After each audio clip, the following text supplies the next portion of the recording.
Hello everyone, আজকে আবারও তোমাদের সামনে একটি গুরুত্বপূর্ণ ক্লাস নিয়ে চলে এলাম। তো আমি তোমাদেরকে সুরেন্দ্রনাথ দের বইয়ের ক্লাস 12-এর থার্ড সেমিস্টারের সম্ভাবনা তত্ত্ব নিয়ে ক্লাস করছিলাম।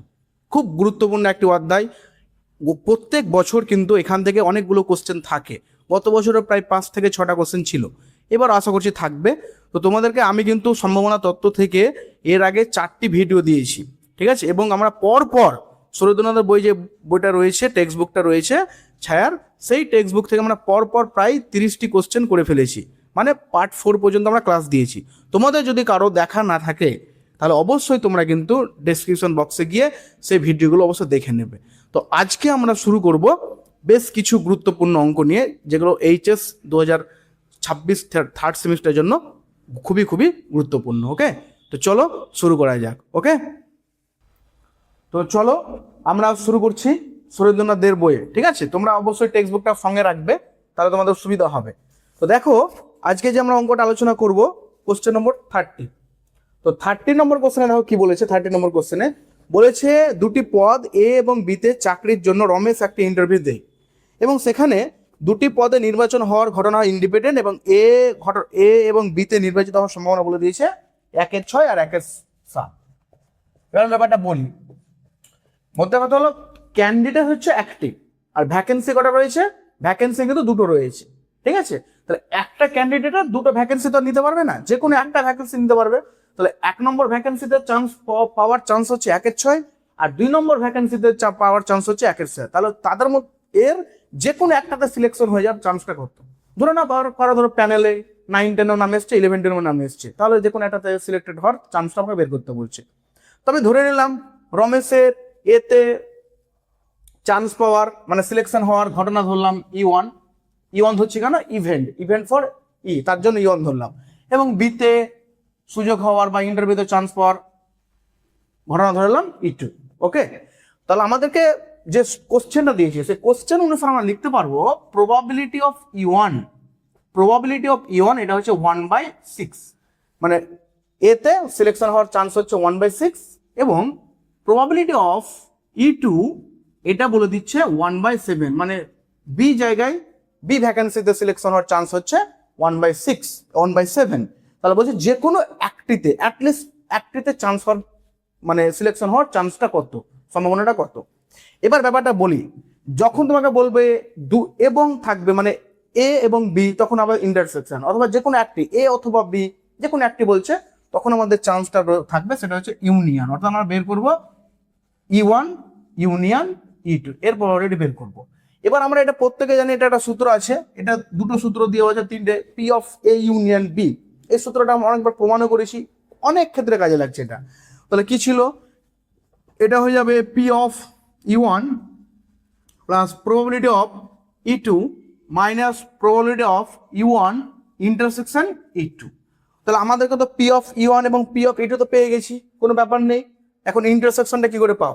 এবার একটা মাথায় রাখবা, এই ঘটনা দুটো এ ভ্যাকেন্সি আর বি ভ্যাকেন্সির সঙ্গে কোনো সম্পর্ক নেই, পুরোপুরি একদম ইন্ডিপেন্ডেন্ট, কোনো মানে ডিপেন্ডেন্ট, এক কথা স্বাধীন যাকে বলছে। তো দুটি ঘটনা যদি স্বাধীন হয়, ধরো এ এবং বি দুটি ঘটনা স্বাধীন, এবং কোশ্চেনে তোমাকে বলেও দিয়েছে যে ঘটনা দুটো ইন্ডিপেন্ডেন্ট মানে স্বাধীন বলে দিয়েছে, ডিপেন্ডেন্ট নয়। তো যদি দুটি ঘটনা স্বাধীন হয় তাহলে আমরা জানি প্রত্যেকে যে P of A intersection B এটা কত হবে? P of A intersection B হয়ে যাবে P of A into P of B. Okay, তাহলে আমরা এখানে কি লিখতে পারবো? P of E1 plus P of E2 minus P of E1 into P of E2। কথা ক্লিয়ার হয়েছে? কারণ হচ্ছে এটা ইন্ডিপেন্ডেন্ট ইভেন্ট দুটো। ওকে, এবার তুমি ভ্যালু বসিয়ে দিয়ে ক্যালকুলেশন করে নাও, তাহলেই হলো, কোনো ব্যাপার নেই। তাহলে ভ্যালু বসাচ্ছি আমরা, কত রয়েছে? এটা হচ্ছে 1/6 প্লাস 1/7 মাইনাস 1/6 ইন্টু 1/7। তাহলে এলসিএমটা কত হবে? লসগোটা 6-7 42, তাহলে লসগোটা ডাইরেক্ট 42 হয়ে গেল। ঠিক আছে, তাহলে আমরা রুলস কি, এটা বাচ্চা ছেলেও জানে, ভগ্নাংশের যোগ বিয়োগের নিয়ম, এটাকে এটা তো ভাগ করতে হবে। তাহলে 6কে 42 ভাগ করলে কত? 7, 7কে আবার উপর দিয়ে গুণ করলে কত হলো? 7 × 7 প্লাস 7কে 42 ভাগ করলে 6, 6কে আবার 1 দিয়ে গুণ করলে কত হলো? 6 হলো। আর এটা অলরেডি 42 হয়ে আছে, মানে -1। তাহলে এটা কত হলো? এটা হয়ে গেল 12, মানে 7 থেকে একবার 6, 6 6 12, 12/42, যদি কাটাকাটি হয় অবশ্যই কাটাকাটি করে দেবে। তো 3 দিয়ে কাটবে মেবি, 3 4 কত হলো 12, আর 3 দিয়ে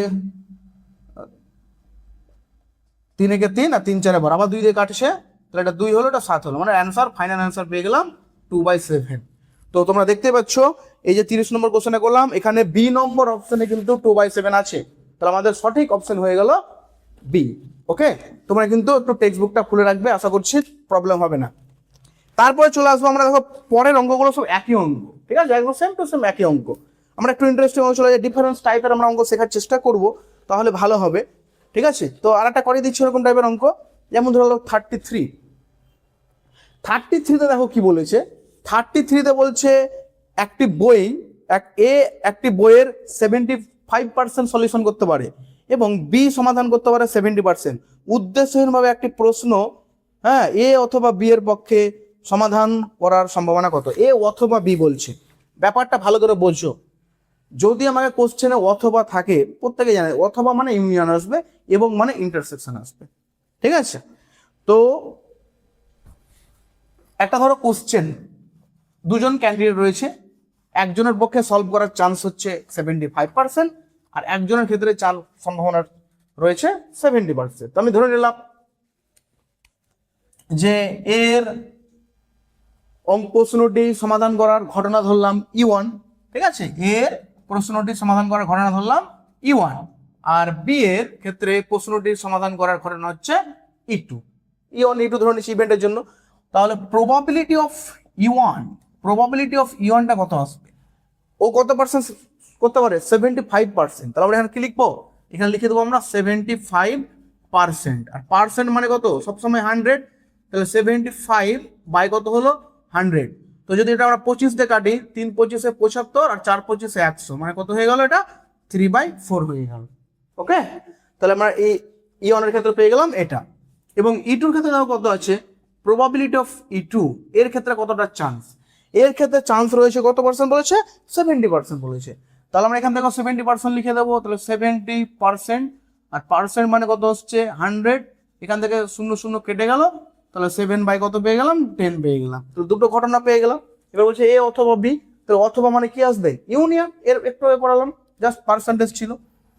আর যেহেতু এই দুটি ঘটনা ইন্ডিপেন্ডেন্ট, ঠিক আছে, এটা একটা সঙ্গে আরেকটা কোনো সম্পর্কযুক্ত নয়, তাহলে আমাদের কি হবে? ইন্টারসেকশনটা গুণ হয়ে যাবে, ঠিক আছে। দুটোই ঘটনা যদি ইন্ডিপেন্ডেন্ট হয়, তা একদম পরিষ্কার করে মনে রাখবো, P of A intersection B is equal to P of A into P of B.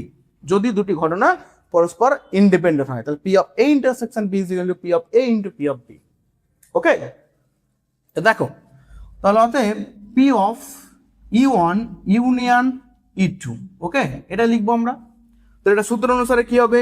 P of E1 plus P of E2 minus P of E1 intersection E2। এটা সূত্র জানি আমরা প্রত্যেকে, ঠিক আছে।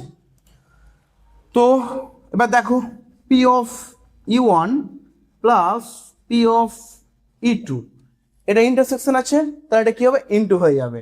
তাহলে আমরা লিখতে পারবো এখানে minus P of E1 into P of E2, বোঝা গেল? এটা আমরা লিখতে পারবো। এবার ভ্যালুগুলো আমরা বসিয়ে দিচ্ছি, তাহলে ভ্যালুগুলো বসাও, তাহলে কত আসছে? এটা 3/7, ওকে, এই 3/4 প্লাস 7/10, আর এটা কত আসছে? এটা আসছে মাইনাস 3/4 ইন্টু 7/10 চলে আসছে। তাহলে এখানে আমাদের এলসিএম বের করতে হবে। এলসিএমটা 40 40 এলসিএম চলে আসলো, তাহলে এটা 40 হয়ে গেল, ঠিক আছে। তাহলে 4কে 40 দিয়ে ভাগ করলে কত আসলো? 10 আসলো। 10কে আমরা উপর দিয়ে গুণ করছি, তাহলে 3 10 কত হলো? 30, আর 10কে এটা 4 সাথে কত হলো? 28। এটা 1 আছে, মানে 3 সাথে কত হলো? 21 হয়ে গেল, যা আছে তাই বসে গেল, ঠিক আছে। তাহলে কত হচ্ছে? 28 থেকে যদি আমরা 21 বাদ দিয়ে দিই, তাহলে কত হয়? 7, আর এটা কত? 37, তাহলে 37 বাই কত হলো? 40। তাহলে এটা হচ্ছে আমাদের নির্ণীয় সম্ভাবনা। তাহলে আমরা যেটা পাচ্ছি সেটা হচ্ছে এই অপশন ইজ কারেক্ট অপশন। এই যে দেখো এই অপশনে রয়েছে কিন্তু 37/40 রয়েছে, ওকে। তাহলে এখানে আমরা এই অপশনটা কারেক্ট অপশন পেয়ে গেলাম, ওকে। তারপরে দেখো তার পরের অঙ্কটা করে দিচ্ছি, অনুকূলের সুযোগ আর প্রতিকূলের সুযোগ দিয়ে। এই অনুকূলের সুযোগ আর প্রতিকূলের সুযোগ ব্যাপারটা কিন্তু আমি এর আগেও বলেছিলাম, আবারও বলছি, এখান থেকে কিন্তু একটা কোশ্চেন আসে এবং এই কোশ্চেনগুলোতে কনফিউজ করে ফেলে, ঠিক আছে? ছেলেমেয়েরা ভুল করে দেয়, তাড়াতাড়ি থাকে তো, অতগুলো কোশ্চেন অত অল্প সময় সলভ করতে গিয়ে ভুল করে ফেলে। তো ব্যাপারটা নিয়ে আলোচনা করা যাক, কোশ্চেনটা অ্যাটলিস্ট কি আছে দেখা যাক। দুইজন ব্যক্তি রয়েছে, একজনের বয়স হচ্ছে 50 বছর আর একজনের বয়স হচ্ছে 80 বছর। তাহলে 50 বছর ব্যক্তি 70 বছর বাঁচার চান্স বের করতে বলেছে, আর 60 বছর ব্যক্তির 80 বছর বয়সে মানে বাঁচার চান্স বলে দিয়েছে আমাকে। তাহলে বলছে দাদা 20 বছর অ্যাটলিস্ট 20, একজনের পক্ষে 20 বছর বাঁচবে কিন্তু চান্স বের করতে বলেছে। মানে অত ভেবে লাভ নেই, আমাকে দুটো ঘটনা বলে দিয়েছে, এ অথবা বি বের করতে বলেছে, কিচ্ছু না, একই অঙ্ক বলেছে, ঠিক আছে? তাহলে বলেছে তাদের প্রতিকূলে সুযোগ। তাহলে আমি ধরে নিলাম এ ব্যক্তিটার বয়স হচ্ছে 50, তাহলে এ ব্যক্তিটির প্রতিকূলে সুযোগ, প্রতিকূল এমসিকিউ কোশ্চেন, তো তোমরা এইভাবে রাফে লিখে লিখে করবা, অত বেশি ডিটেলস করার কোনো প্রয়োজন নেই। তাহলে প্রতিকূলে সুযোগ বলে দিয়েছে আমাকে 9:5, ওকে। আর বি ব্যক্তিটির বয়স ধরলাম 60, তার 80 বছর বাঁচার চান্স বলে দিয়েছে। প্রতিকূলে সুযোগটা, এই প্রতিকূলে সুযোগটা আমাকে বলে দিয়েছে কত, এটা বলে দিয়েছে 8:7। তাহলে মধ্যে কথা চলে এসো অঙ্কটা।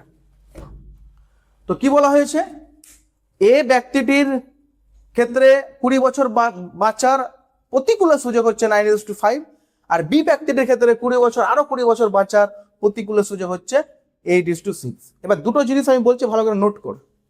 ধরো আমাকে বলা হলো অনুকূলে সুযোগ A:B, কি বলা হলো অনুকূলে, অনুকূল মানে কি, আমরা প্রথমটা নেব। অনুকূল মানে স্রোতের অনুকূল, আর প্রতিকূল মানে বুঝতে হচ্ছে প্রতিকূল মানে বিপরীতটা, আর অনুকূল মানে প্রথমটাই।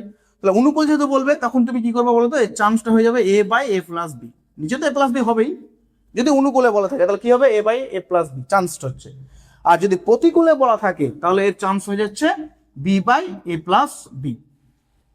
বোঝা গেল? এই ব্যাপারটা মাথায় রাখবা। তো যেহেতু আমাকে প্রতিকূলে বলে দিয়েছে, অনুকূল বলেনি, তাই আমরা প্রথম দুটো নেব না, আমরা দ্বিতীয়গুলো নেওয়ার চেষ্টা করব। তার মানে আমি বলতে পারবো যে এ ব্যক্তিটির 20 বছর বাঁচার চান্স, প্রতিকূল যেহেতু বলেছে তাই আমরা 5 নেব, 9 নেব না। অনুকূল বলা থাকলে 9টা নিয়ে নিতাম। তাহলে কত হয়ে যাবে 5/9 + 5, তার মানে কত হলো 5/14। সিমিলারলি বি ব্যক্তিটার ক্ষেত্রেও 20 বছর আরো 20 বছর বাঁচার চান্স যেটা আসবে, যেহেতু প্রতিকূলে সুযোগ বলেছে, তাই কি নেব আমরা 6/A+B নেব, অর্থাৎ 6/8 + 6, তোমার কত হচ্ছে 6/14। আমরা কাটাকুটি করছি না, এটা রাখছি, সব জায়গায় কাটাকুটি করা ঠিকও না, আবার তো আমাকে গিয়ে ক্যালকুলেশন করতে হচ্ছে, যা আছে থাক, পরে দেখা যাচ্ছে। এবার এই ঘটনা দুটো ইন্ডিপেন্ডেন্ট, অবশ্যই কে কারোর উপর ডিপেন্ডেন্ট নয় কেউ, কোনো ব্যাপার নেই, এটা আলাদা আলাদা ঘটনা দুটো। তাহলে আমরা লিখতে পারবো এ অথবা বির ক্ষেত্রে A ইউনিয়ন B, তার মানে হয়ে যাবে probability of A plus probability of B minus probability of A intersection B, ওকে। তাহলে এটা কত হয়ে যাচ্ছে, এটা হয়ে যাচ্ছে probability of A plus probability of B minus probability of A into probability of B, ওকে। তাহলে আমরা মানগুলো বসিয়ে দাও, তাহলে কত আসলো 5/14 প্লাস 6/14 মাইনাস কত আসবে, এটা মাইনাস 5/14 ইন্টু 6/14। তাহলে লসগুটা কত আসছে, এটাই চলে আসছে 14 ইন্টু 14 আসছে, তাহলে একটা 14 পাচ্ছি, মানে 5 14 কত হয়, এখানে গুণ করো, 4 5 কত হলো 20 আর 70 হচ্ছে, ঠিক আছে। প্লাস 4 6 24 4 আর 6 কে 6 6 দিয়ে 8 হলো, ঠিক আছে। এটা মাইনাস কত হচ্ছে 5 6 30, তাহলে আমরা কত পাচ্ছি, যদি আমরা 70 থেকে 30 বাদ দিতাম তাহলে 40 পাচ্ছি। তো 40 আর 84 মানে কত হয়ে গেল, 40 আর 84 মানে 124 হয়ে গেল, আর এটা কত আসছে 14 ইন্টু 14 আছে। এবার এটাকে মিনিমাইজ করার চেষ্টা করো, এটাকে মিনিমাইজ করার চেষ্টা বলতে 2 দিয়ে কাটতে পারো তুমি চাইলে, এটা 7 হলো, এটা কত হলো 2 দিয়ে কাটলে 6, আর এটা কত আসবে 2, আবার এটাকে তুমি মিনিমাইজ করো 7 করো, এটা কত আসবে 3 1। তাহলে ফাইনাল অ্যান্সার কি পাচ্ছি আমরা, ফাইনাল অ্যান্সার পেয়ে গেলাম 31/49, আর মিনিমাইজ করা যাবে না। তো আমাদের যেখানে 31/49 আছে সেই অপশনটাকে আমরা সিলেক্ট করে নেব। এই দেখো এই অপশনে কিন্তু এটা আছে 39/49। ওকে, তাহলে আমাদের এখানে এই অপশনটা ইজ কারেক্ট অপশন। ওকে, তো চলো এবার আমরা নেক্সট আরেকটি খুব গুরুত্বপূর্ণ অঙ্ক নিয়ে আলোচনা করব। এই অঙ্কটা কিন্তু খুব ভালো অঙ্ক, ভালো করে বুঝবে। ওকে, তো দেখো একটি অঙ্ক আমরা আলোচনা করছি, সেটা হচ্ছে কোশ্চেন নম্বর 38। হাইলি ইম্পর্টেন্ট এবং খুব ইন্টারেস্টিং অঙ্ক রয়েছে, ভালো করে বুঝবে। তো বলেছে একটি থলিতে 8টি লাল এবং 5টি সাদা বল রয়েছে। পুনঃস্থাপন না করে প্রতিবারে 3টি করে পরপর 2বার বল তোলা হলো। তাহলে প্রথমবারে 3টি সাদা আসবে এবং পরের বার দ্বিতীয়বারে 3টি লাল বলার বল তোলার চান্সটা কত বের করতে বলেছে। তো বিষয়টা আমি একটু আলোচনা করি ডেসক্রিপটিভ ভাবে। দেখো কোশ্চেন নম্বর 38, আমাদের ধরো দুটো থলে রয়েছে বা দুটো ব্যাগ রয়েছে বা যা ভাবতে পারো। ওকে, তাহলে প্রথম থলেতে বলেছে 8টি লাল বল এবং 5টি সাদা বল, এই জন্য আমরা হোয়াইট লিখে দিলাম। ঠিক আছে, 3টি বল এখান থেকে তুলে নিলাম, 3টি বল তুলে নিলাম পুনঃস্থাপন না করে। ভালো করে বুঝো ব্যাপারটা, বলিনি তোমাকে, বেশ ভালো করে বুঝবে ব্যাপারটা। এখানে ধরো আমাদের ড্রাম রয়েছে বা একটা ব্যাগ রয়েছে, র্যান্ডামলি ধরো চোখ কারো বেঁধে দেওয়া হয়েছে, র্যান্ডামলি ভাবে আমরা 3টে বল তুলছি। তাহলে আমাদের সম্ভাবনার চান্স হচ্ছে, আমাদের যে ম্যাথামেটিক্যাল ডেফিনেশন রয়েছে সেই ডেফিনেশন অনুসারে ফেভারেবল কেসে আউটকাম বের করবো আর টোটাল আউটকাম বের করবো আমরা। তো এটা হচ্ছে আমাদের চান্স। তো আমি ধরে নিলাম প্রথমে 3টি সাদা বল উঠবে। কত? 3টি সাদা বল তোলার চান্স হচ্ছে, আমি ধরে নিলাম এটাকে হোয়াইট ধরে নিলাম, হোয়াইট ফর ডাব্লু ধরে নিলাম। ঠিক আছে, 3টি সাদা বল আসবে। তো প্রথমে দেখো আমার কটা বল ছিল থলেতে? 8টা লাল ছিল, 5টা সাদা ছিল। তাহলে মোট বল কটা হলো বলো আমাকে এখানে? তাহলে মোট বল কত পাচ্ছি আমরা? মোট বল পেয়ে গেলাম 13টি। তো 13টি বল থেকে আমি 3টি বল তুলবো, এটা আমার মোট নমুনা বিন্দু। তাহলে মোট নমুনা বিন্দুর সংখ্যা হচ্ছে 13টা বল থেকে র্যান্ডামলি 3টে বল সিলেক্ট করবো। সিলেকশন আসছে, তাহলে সিলেকশন আসলে পারমুটেশন হয় কম্বিনেশন হয়? অবশ্যই কম্বিনেশন হয়, পারমুটেশন না। ঠিক আছে, তাহলে এখানে আমরা টোটাল যে নমুনা বিন্দুটা পাচ্ছি, নমুনা বিন্দু আমরা নিচে লিখবো, সেটা হচ্ছে 13C3। বোঝা গিয়েছে? এটা আমরা টোটাল নমুনা বিন্দু পেয়ে গেলাম। এবার আমরা দেখবো ফেভারেবল কেসের ক্ষেত্রে, মানে ওই ঘটনার অনুকূলে কতগুলো আউটকাম পাবো। আমাকে যেহেতু এখানে পার্টিকুলার বলে দিচ্ছে, কি বলে দিচ্ছে? সাদাই তুলতে হবে 3টে। তাহলে আমি তো লাল বল তুলে আমার কোনো প্রফিট হবে না, বা লাল বল উঠলে আমার কাজ হবে না। তাহলে সাদা বল থেকে সাদা বল নেব। তাহলে সাদা বল কটা রয়েছে? টোটাল 5টি রয়েছে, আমি 3টি তুলছি। তাহলে 5টি বল থেকে 3টি বল তোলা যায়, তার চান্স কত পাচ্ছি আমরা? 5C3। তাহলে এটা আমরা প্রথমে কিন্তু পেয়ে গেলাম সাদা বল তোলার ঘটনা, সম্ভাবনা। তো এটাকে তুমি ক্যালকুলেশন করবে। আর একটা কথা মাথায় রাখবে, এনসিআর আর এনপিআর ব্যাপারটা ভালো করে বুঝবে। তাহলে এনসিআর এর আমরা কি জানি? ক্লাস 11-এ ছিল কিন্তু, পারমুটেশন আর কম্বিনেশনের কনসেপ্ট। ঠিক আছে, তো এনসিআর এর ডেফিনেশনটা কি ছিল? N factorial by N minus R তার factorial into R factorial. Factorial মানে আশা করি বোঝো প্রত্যেকে, তবু যদি না বোঝে থাকে আমি বলে দিচ্ছি। ধরো আমাকে বলা হলো 10 ফ্যাক্টোরিয়াল, তার মানে কি 10 থেকে আপ টু একদম 1 পর্যন্ত গুণ করতে চলে যাব। 9, তারপর 8, এই করতে করতে শেষে 1 পর্যন্ত। এবার এটা তো আমরা ফর্মুলার দ্বারা করতে পারবো, কোনো সমস্যা নেই। এই এনসিআরটাকে আমরা শর্টকাটেও বের করতে পারবো, যেহেতু আমাদের কাছে সময় অল্প, আমরা শর্টকাটে বের করা শিখবো। ধরো সাপোজ আমাকে বলা হলো 13C3 বলা, এখানে এটাই বের করতে বলেছে। তাহলে আমরা এখানে দেখতে পাচ্ছি মাত্র 3 আছে। তার মানে এখানে কি করবো তো চালাকি, এটা আমরা ফর্মুলা অ্যাপ্লাই করবো না। ভালো করে বুঝছো, এখানে কত আছে? 13। তো এটা 3 বার মাইনাস করবো। 13, তারপরে কত হবে? 12, তারপর কত হবে? 11 রেখে দাও, আর নিচে হয়ে যাবে 3 ফ্যাক্টোরিয়াল। তাহলে 3 ফ্যাক্টোরিয়াল মানে 3 ইন্টু কত? 2 ইন্টু 1। ওকে, এই শর্টকাট পদ্ধতি অ্যাপ্লাই করে দেবে, যা থাকবে। তো এটা আমরা পেয়ে যাচ্ছি। তাহলে আমরা উপরে সেম ভাবে একই কথা লিখতে পারবো। 5 আছে মানে 5কে 3 বার গুণ করবো। 5 ইন্টু 4 ইন্টু কত হয়ে যাবে? ইন্টু 3, 3 বারে শেষ।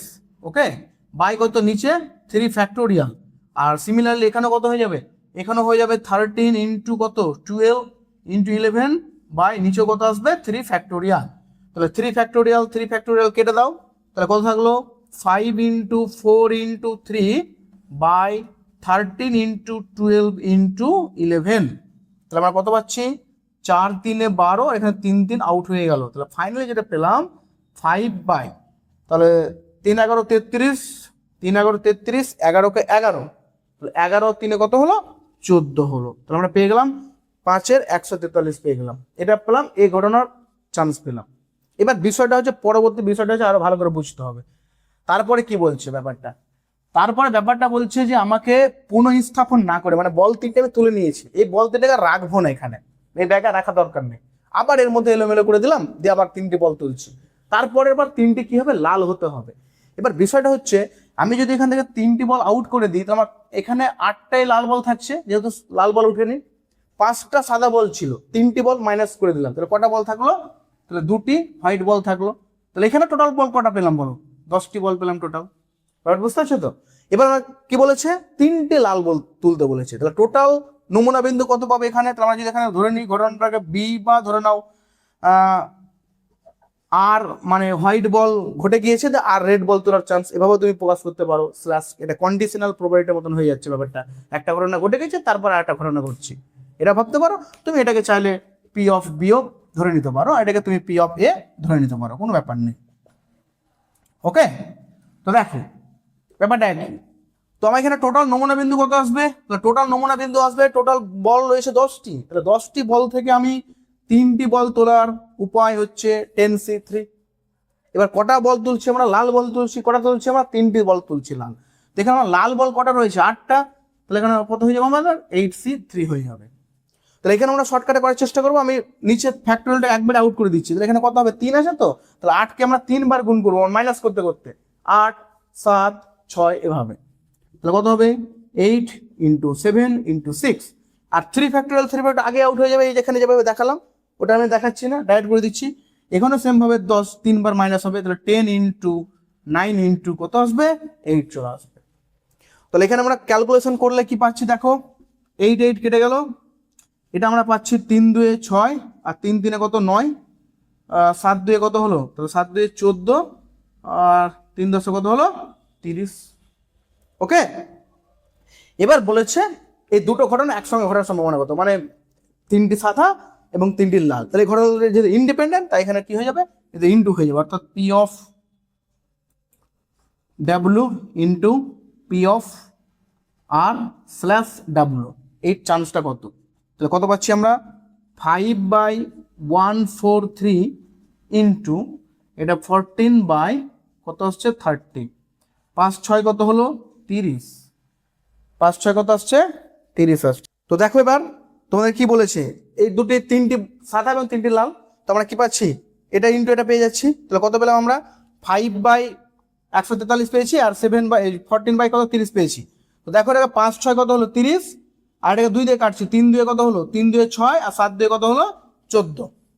এবার দেখো আর কিছু কাটছে কি, কাটছে না, তাহলে আমরা কত পেলাম দেখো ফাইনালি, তাহলে 7 থেকে গেল, আর এটা কত হচ্ছে 3 3 9, আর 3 4 কত হলো 12, 12 2 হাতে বললো 1, আর 3 একে 3, আর 1 4, তাহলে কত পেলাম 7 429। তাহলে আমরা দেখবো এবার কোন অপশনে এই অপশনটা আছে, অ্যান্সারটা আছে। দেখো আমরা দেখতে পাচ্ছি ডি অপশনে আছে, তাহলে আমাদের ডি অপশনটা হচ্ছে কারেক্ট অপশন। ওকে, তো তোমাদের আজকে আমি কিন্তু 5টি অঙ্ক, খুব গুরুত্বপূর্ণ অঙ্ক করিয়ে দিলাম, ঠিক আছে? তোমরা প্রত্যেকেই ভালো করে ভিডিওটা দেখবে, যদি কারো কোনো জায়গায় বুঝতে সমস্যা হয়, কোশ্চেন থাকে, অবশ্যই কমেন্টে কোশ্চেন করবে।